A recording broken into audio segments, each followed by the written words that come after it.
Now, before you were diagnosed with breast Cancer Awareness Month is all about making sure that women are on top of checking their breasts, looking for the earliest signs, obviously early detection, getting treatment as soon as possible, getting mammograms.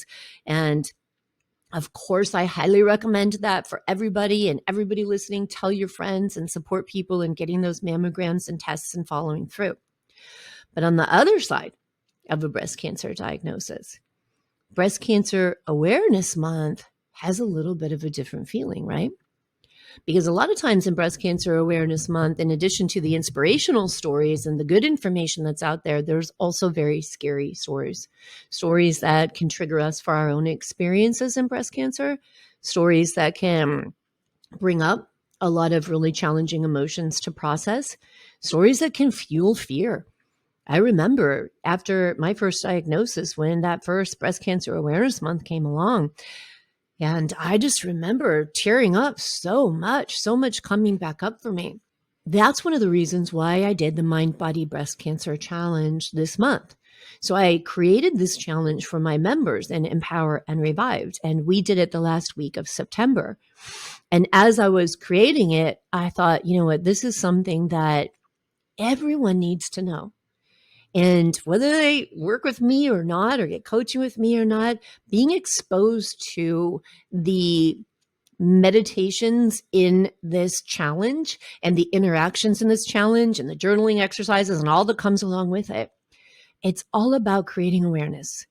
Because when we go through breast cancer, one of the things that we do so commonly is suppress emotions and disassociate with our body. Right? We move ourselves away from connecting to our body because a lot of things are happening to it that we don't like. It's feeling in ways that are not comfortable with surgeries and radiations and burns and chemotherapy and all the stuff that these treatments do to us.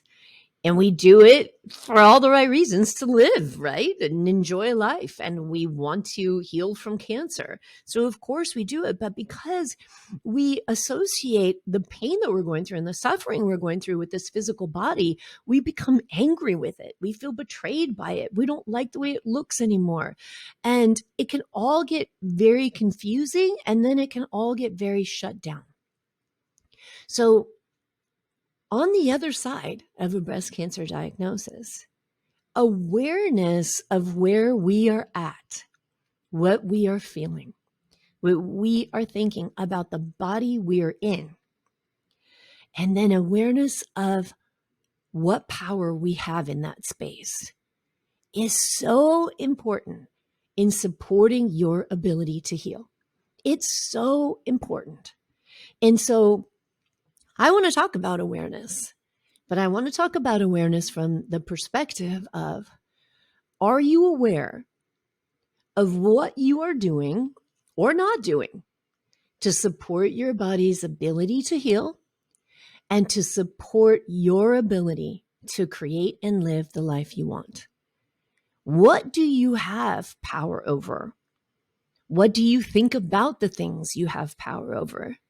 How aware are you of what you do to stop yourself from taking action in these places where you have some control over what you can do to learn to support your body and move forward creating the life you want? Some good stuff. So let's get into it.